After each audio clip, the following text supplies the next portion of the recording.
강호, 미치다. 3. 광독 2. 기어이 날이 어두워졌다. 광독은 2시즌에 이어 1시즌을 더 그곳에 서 있었다. 이묵을 기다리는 것은 결코 아니란 점을 스스로에게 다짐했고 그저 반푼이 자식이 어딜 갔는지 단순한 호기심이라고 생각하면서, 아니 순전히 술 기운 때문이라고 자위하면서, 어둠이 점차 짙어지면서 결국 광독은 그곳을 떠났다. 고량 중심부를 지나치면서 눈에 띄었던 후미진 위치의 객전 몇 군데가 기억났지만 노숙을 결정했다. 무린맹과 신교에게 쫓기면서 광독에게 노숙은 일상이었다. 만약의 상황에 대비해 도주하기 가장 적절한 수단이기도 했다. 절대로 객점에 머물 몇 푼의 돈이 없거나 아끼기 위한 것은 아니었다. 쫓기는 자는 모든 감각이 예민해져 있다. 잠을 자도 절대로 깊은 잠에 취하지 않았다. 지난 8년간 광독은 그런 상태였다. 단 하루도 마음을 놓고 깊은 잠에 빠진 적이 없었다. 하지만 고량에서 첫 노숙은 달랐다. 혼수에 빠진 것처럼 깊은 잠을 잤다. 늘 괴롭히던 악몽조차 꾸지 않은 그런 완벽하게 깊은 잠이었다.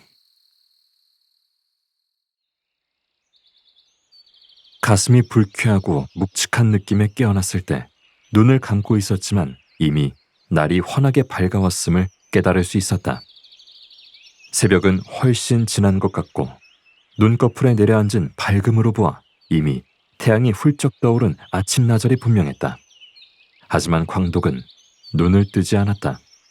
가슴의 불쾌한 느낌이 곧 발작처럼 극렬한 통증으로 바뀔 것을 예감했기 때문이었다. 광독은 눈을 감은 채 호흡을 가다듬었다. 큰 효과는 없었지만 그나마 통증을 다소 늦출 수 있는 유일한 방법이었다. 그때다. 여기 있었네? 느닷없는 음성에 광독의 눈이 번쩍 뜨여졌다. 이묵이었다. 이묵이 상체를 숙인 채 광독을 내려보며 웃고 있었다. 마치 광독을 찾아서 정말 다행이라는 그런 웃음이었다. 헌데 이묵의 모습은 어제와 달랐다. 어수선한 머리가 더욱 헝클어진 것은 특별하지 않았다. 왼쪽 눈이 붉고 푸르게 멍이 들었고 입술을 터져 핏물과 함께 부어오른 모습이다. 한마디로 얼굴이 엉망이었다. 누군가에게 늘씬하게 얻어터진 모습이었다. 광독은 벌떡 상체를 일으켰다. 너 그 꼴이 뭐냐?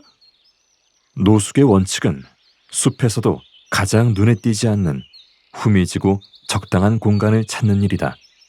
그런 장소에 더해 바닥에 켜켜이 낙엽이 쌓여 있으면 더욱 좋았다. 겨우 누울 수 있는 공간만 확보하고 낙엽을 헤집어 눕고 헤집은 낙엽을 이불처럼 덮은 다음 얼굴을 반만 내밀면 된다. 누구도 쉽게 발견하지 못하는 위장이 된다. 거기에 더해서 분말로 된 약간의 장독을 주변에 뿌려놓으면 한나절 정도 냄새도 숨길 수 있었다.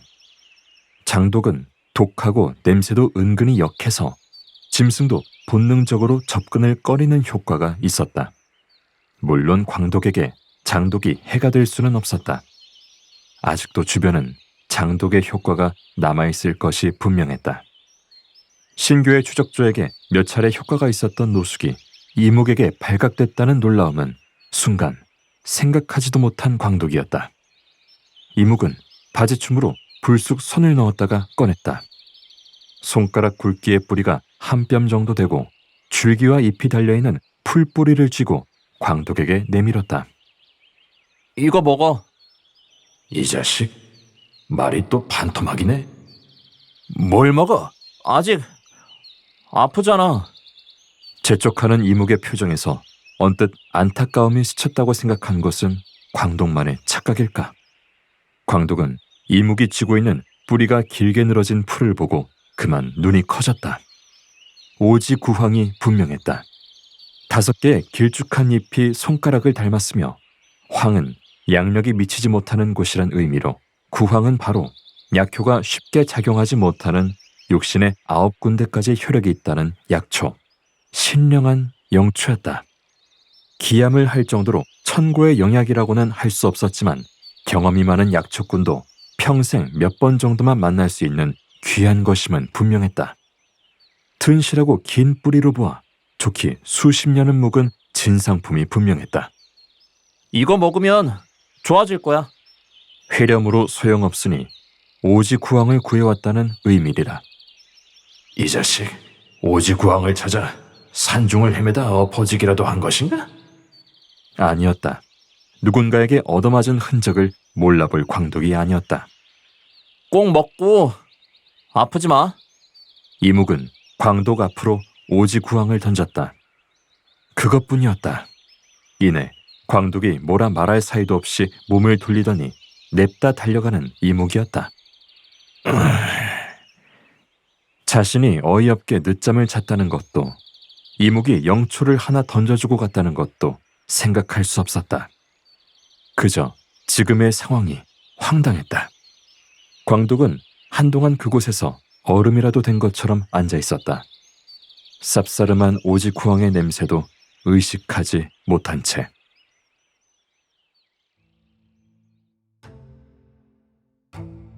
이무, 전혀 특별할 것도 없고, 아니, 인생을 최악으로 살아갈 운명을 타고났다는 것이 오히려 특별할 수 있는 반푼이. 이묵에 대한 호기심이 결국 광독을 고량에서 사흘을 머물게 했다.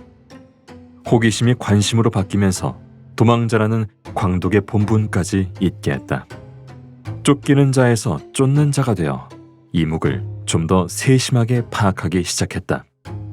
고작 반나절이 되기도 전에 이묵에 대한 상세한 견적이 나왔다.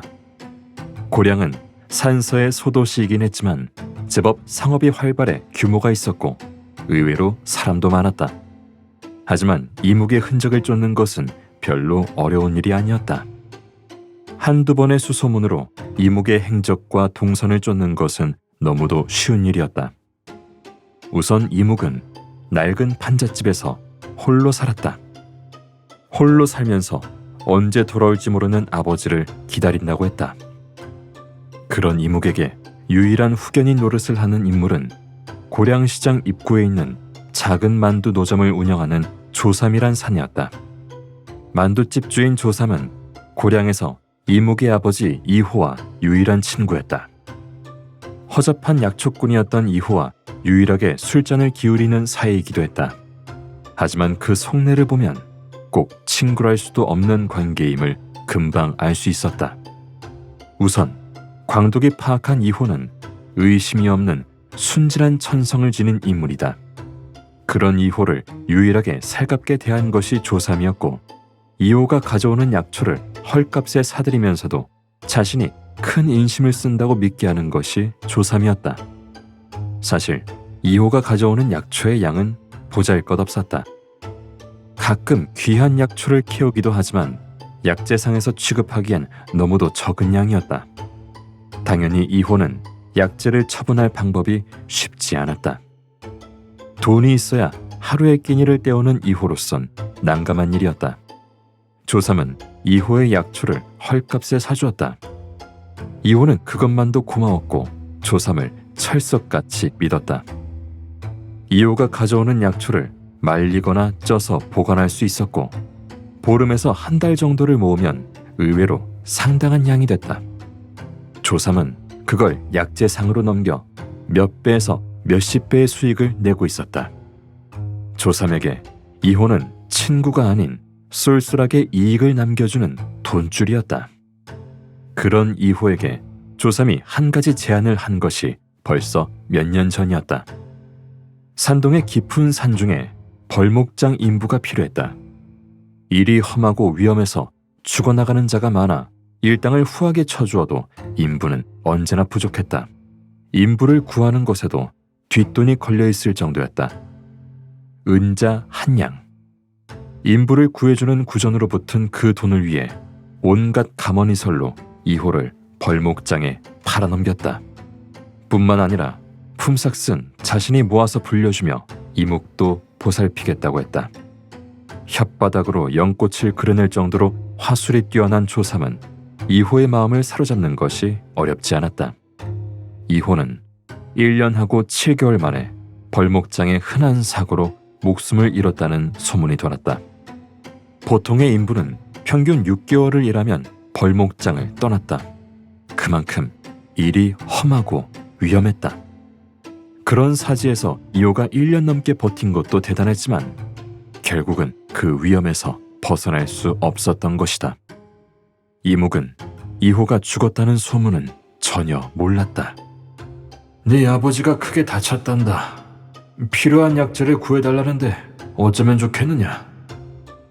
그렇게 이묵에게 전해 약재를 구입하는 돈을 빚으로 둔갑시켰고 이묵이 키우는 상당한 약초까지 부수입으로 챙겼다. 네 아버지가 술을 먹고 사고를 쳤구나. 사람 하나가 크게 상했다는데 아무래도 돈을 써서 치료를 해줘야겠다. 네 아버지가.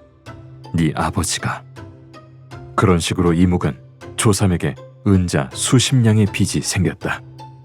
조삼은 이호가 벌목장에서 일한 상당한 품삯은 물론이고 죽음에 대한 위로금으로 나온 은자 10냥까지 날름 제 뱃속으로 쳐넣었다.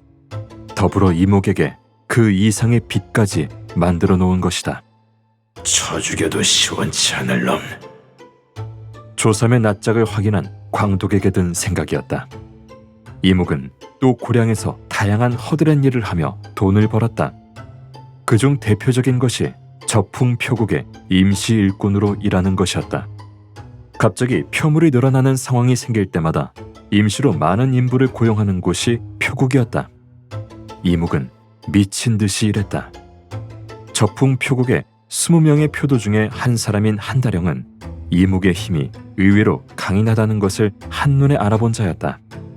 둘이서도 끙끙거리는 커다란 짐을 이묵은 혼자 거뜬하게 옮길 정도로 타고난 힘이 있었다. 적당히 꾀를 부리는 일도 없었다. 다소 모자란 것이 흠이었지만 자신에게 주어진 일은 책임을 다하는 이묵이었다. 이묵의 성실성과 어리석음을 한다령은 우연하게 알아본 것이다. 한다령은 서둘러 이묵을 독점했다. 내 너를 도와줄 것이다.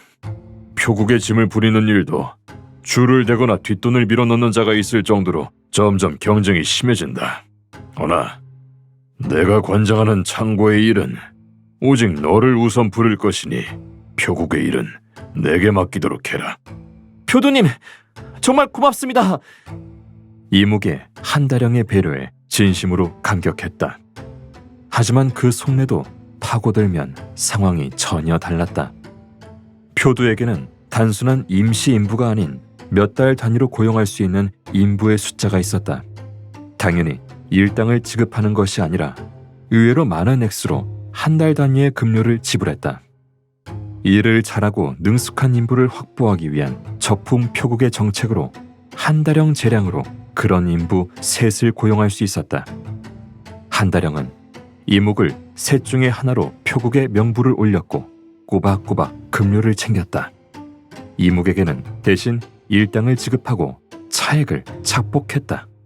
일당도 고스란히 지급하는 것이 아니었다. 한 달에 보름 정도는 일이 충분하니 대신 일당은 다소 적게 책정된다. 하지만 일이 있을 때는 널 우선 부릴 것이니 그 점은 이해하지 않겠느냐? 알았습니다. 많이만 불러주세요. 해가 떨어지고 창고 마당에 횃불 수십 개를 밝혀놓고 야간 작업까지 진행하는 일도 빈번했다. 그때 일당은 당연히 추가로 지급됐다. 하지만 한다령은 그 부분도 깔끔하게 제 뱃속으로 쳐넣었다. 벼룩의 간을 빼먹는 기생충이 따로 없었다. 이묵에게 기생충과 같은 자는 또 있었다. 고량의 새끼 불안당 광호라는 자였다.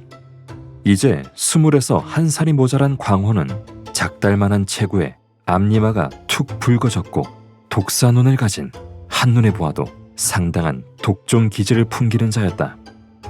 광호는 흑전당에 속해 있었는데 돈이 되는 이권에는 무엇이든 개입한다는 그럴듯한 명분을 내세운 고량에서 손꼽히는 불안당 패거리였다.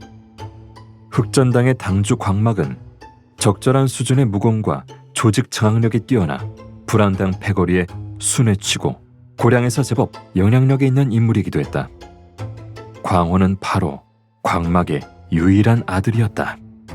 또래의 불안당 며칠 병풍처럼 거느리고 고량을 활보하는 광호는 아나무인했고 아비를 닮아 세상의 흐름과 이치를 본능으로 깨우치고 있었다. 약자는 철저히 밟고 강자에겐 서슴없이 고개를 숙이는 불안당 특유의 생존 방법에 아주 특화되어 있는 자였다. 광호에게 이묵은 이미 몇 년 전부터 밥이었다.